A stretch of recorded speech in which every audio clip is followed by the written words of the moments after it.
आज मैं आपको ऑर्थोगोनल कर्वीलिनियर कोऑर्डिनेट्स के बारे में थोड़ा सा इंट्रोडक्शन दूंगा। अपन जब कार्टेशियन कोऑर्डिनेट्स की बात करते हैं तो कार्टेशियन कोऑर्डिनेट्स में यदि कोई 3 डायमेंशन स्पेस में कोई पॉइंट है तो अपन कहते हैं कि उस पॉइंट के पी के कोऑर्डिनेट्स होते हैं एक्स वाई जेड। यानी अपन इसको दूसरे वर्ड्स में ये भी कह सकते हैं कि ये जो पॉइंट पी है ये 3 म्यूचुअली परपेंडिकुलर प्लेन्स का इंटरसेक्शन पॉइंट है। और वो 3 प्लेन्स कौन कौन से हो गए? x equal to constant, y is equal to constant and z is equal to constant. अब मान लो अपन 3 नई फैमिलीज लेते हैं सरफेस की, इस पर सुपर इम्पोज करते हैं और मान लो उन 3 नई फैमिलीज जो अपन ने इम्पोज की हैं उनके सरफेस जो हैं दिए जाते हैं Q1 is equal to constant, Q2 is equal to constant, Q3 is equal to constant. ये मैंने P का इंटरसेक्शन पॉइंट लिया है, ये उसका डायग्राम है जिसमें मैंने देखा कि मेरी जो लेंथ है DS1 जो है वो मैंने डिनोट करी है H1 DQ1 से, DS2 को डिनोट किया है मैंने H2 DQ2 से, DS3 को डिनोट किया है मैंने H3 DP3 से। और ये मैंने देखा कि जो मेरा पॉइंट है 3 नए प्लेन्स का इंटरसेक्शन पॉइंट है। और ये 3 नए प्लेन्स कौन कौन से हैं? Q1 is equal to constant, Q2 is equal to constant, Q3 is equal to constant. अब Q1, Q2 और Q3 का जो मान है वो कहलाएगा आपका कर्वीलिनियर कोऑर्डिनेट्स।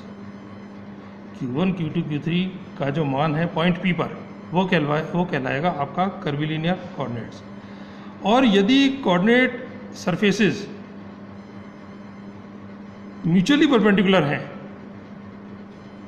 हर एक बिंदु पर पॉइंट P के हर एक बिंदु पर म्यूचुअली परपेंडिकुलर हैं, then the curvilinear coordinates are called orthogonal curvilinear coordinates.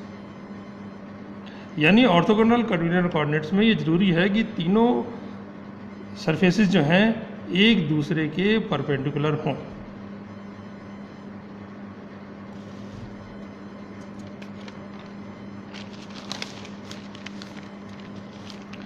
इसका मतलब क्या हुआ कि अब अपन इस तरह से लिख सकते हैं कि x it is a function of Q1, Q2 and Q3, y is a function of Q1, Q2 and Q3, and similarly z is a function of Q1, Q2 and Q3। या इसके inverse Q1 is a function of x, y, z, Q2 is a function of x, y, z, Q3 is a function of x, y and z। तो equation number 1, ये वाली जो equation है इसको अपन ने नाम दिया है इक्वेशन नंबर 1, इसको दे रखा है अपन ने इक्वेशन नंबर 2। तो इक्वेशन नंबर 1 का पार्शियल डिफरेंशिएशन क्या होगा? मैं कह सकता हूँ कि since x is a function of Q1, Q2 and Q3 we can write dx is equal to del x upon del Q1 into dQ1 plus del x upon del Q2 into dQ2 plus del x upon del Q3 into dQ3। Similarly dy को अपन लिख सकते हैं, since y is also function of Q1, Q2, Q3, तो अपन लिख सकते हैं कि dy is equal to del y upon del Q1 into dQ1 plus del y upon del Q2 into dQ2 plus del y upon del Q3 into dQ3। And z is also a function of Q1, Q2, Q3, so we can write del z upon del Q1 into dQ1 plus del z upon del Q2 into dQ2 plus del z upon del Q3 into dQ3। Now, what is the square of the distance between 2 neighboring points? In Cartesian coordinates, square of the distance between the 2 neighboring points is given by ds square is equal to dx square plus dy square plus dz square. Or in orthogonal coordinates, curvilinear coordinates, we can write it as summation over I and j h square ij dqi upon or dqi into dqj. where h square ij I have defined as del x upon del q1 del qi into del x upon del qj, del y upon del qi into del y upon del qj plus del z upon del qi del z upon del qj. This is the h coefficient h square ij. Now in orthogonal coordinate system, hij is equal to 0 when I is not equal to j.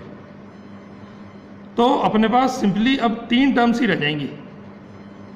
अब मैं कह सकता हूँ कि D S square का मान कितना हो जाएगा, h1 square D Q one square plus h2 square D Q two square plus h3 square D Q three square. जहाँ पे मैंने कह दिया कि एच आई आई जो है वो बराबर है एच आई के. ठीक है, एच आई आई को मैंने सिंपली एच आई से डिनोट कर दिया. ये एक्चुअली होना चाहिए था h11 D Q one square plus h22 D Q square, और सिंप्लिसिटी के लिए अपन ने इसको एच आई आई को केवल एच आई से डिनोट कर दिया, यानी h1 square D Q one square plus h2 square D Q two square plus h3 square D Q three square. ठीक है, और अब जो है लाइन एलिमेंट कैसे दिया जाएगा, मैं कह सकता हूँ कि लाइन एलिमेंट जो है D S I is equal to H I D Q I. जैसा अपन ने डायग्राम में लिखा था कि डी एस वन को मैंने डिनोट किया था h1 डी क्यू वन से, ds2 को मैंने डिनोट किया था h2 dq2 से, और ds3 को मैंने डिनोट किया था h3 dq3 से. तो लाइन एलिमेंट में कह सकता हूँ कि अब हो जाएंगे h1 dq1 h2 dq2 h3 dq3. और वॉल्यूम एलिमेंट क्या हो जाएंगे ना, volume element is given by d2 is equal to ds1 into ds2 into ds3. That means h1 dq1 into h2 dq2 into h3 dq3. That means h1, h2, h3, dq1, dq2, dq2, dq3. अगले turn पे अपन derive करेंगे इनकी gradient, divergence, curl and Laplacian operator. इन सब का मान orthogonal curvilinear coordinates में. Thank you.